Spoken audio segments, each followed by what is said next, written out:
नमस्कार, मैं हूं जूही वर्मा और आप देख रहे हैं मध्य प्रदेश के जाने माने IAS अफसर रहे रमेश केके जी अब एक नई भूमिका में साझा हो रहे हैं। हम उन्हीं से जानेंगे वो क्या है नई भूमिका और कैसे ये आइडिया उनके दिमाग में आया और इसमें अब वो क्या काम करने वाले हैं। केके जी, बहुत बहुत स्वागत है आपका।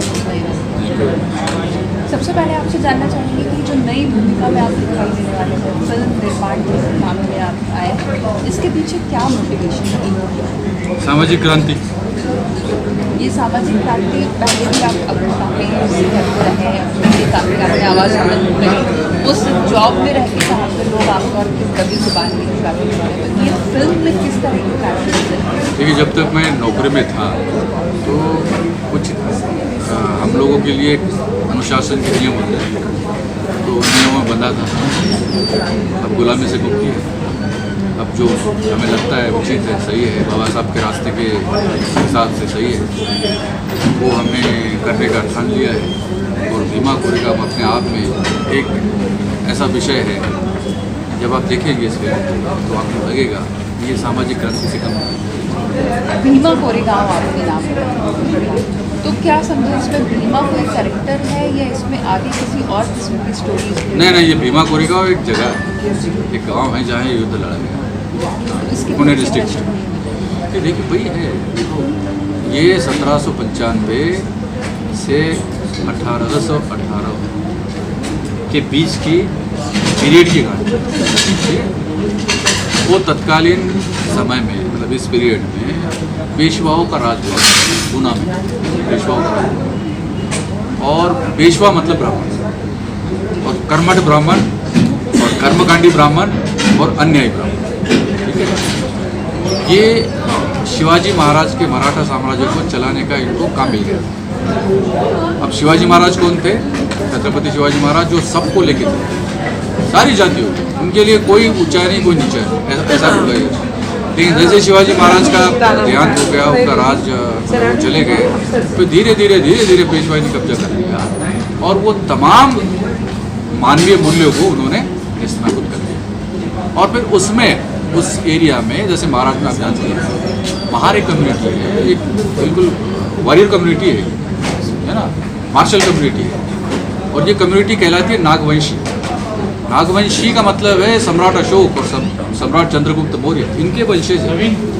ऐसे लोगों को जो राजा थे उनको गुलाम बना के इन लोगों ने रखा था और अनगिनत अत्याचार, मतलब उनके गले में हांडी, क्यों कि थूको तुम उसमें थूको, बाहर निकलो, और चलोगे तो आपके कमरे में झाड़ू, क्यों क्योंकि चलोगे तो 25 नाप के रहने, और आप दिन में चल भी नहीं सकते, दोपहर में चलना पड़ेगा, क्योंकि आपकी छाया जो है वो बिल्कुल पैरों के पास, ताकि कुछ चलने वाला उधर से आने वाले व्यक्ति उसके साथ। इस तरह का अत्याचार, महिलाओं पे अनगिनत अत्याचार, मतलब उनका शोषण, शारीरिक शोषण, मतलब कत्ले आम करना, गांव के गांव जला देना, आप पशु तुल्य जीवन जीने के लिए मजबूर कर देना, इस तरह के अत्याचार।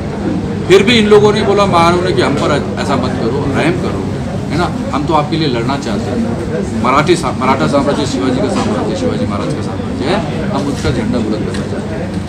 देखो इनको यूज़ तो करते थे, क्योंकि खरड़ा जैसी लड़ाई जो बहुत बड़ा युद्ध था, खरड़ा वो महाराव ने जिताया, मतलब ये शेतनाग जो हमारा हीरो है उसने जिताया था, और उसने आश्वासन लिया था पेशवा से कि भाई ये युद्धों के बाद जो है आपके साथ में न्याय करेंगे, लेकिन सब भूल गए। और ये पेशवा बोला कि सुई के नोक के बराबर की तुमको कुछ नहीं मिलेगा। तो इससे ये ऐसा करके जब सब्र का बांध टूट गया तो फाइनली फिर उत्तर था द बैटल ऑफ इंडिया, और पेशवा के 28,000 फौज को हराया केवल 500। आपका डेब्यू प्रोजेक्ट है फिल्मी दुनिया में, आप डायरेक्टर प्रोड्यूसर सब हैं, इसलिए यही टॉपिक आपको क्यों लगा कि इसमें ही आपका पहला जो होना चाहिए इंट्रोडक्शन इस नई दुनिया में?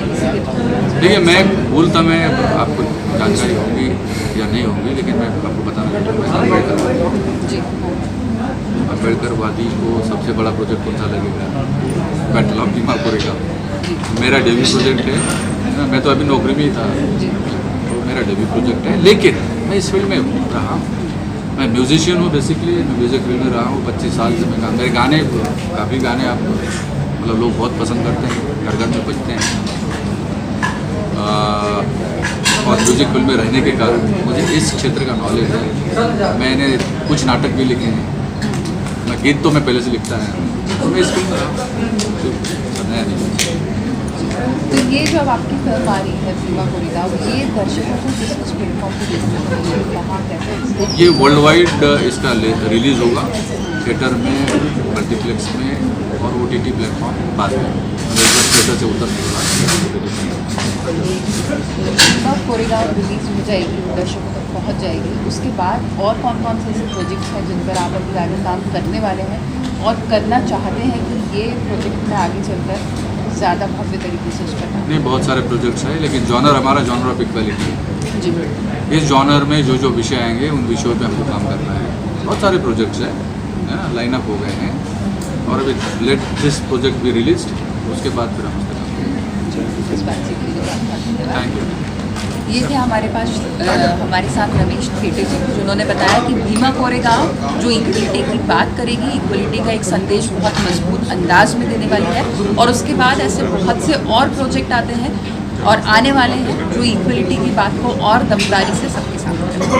धन्यवाद।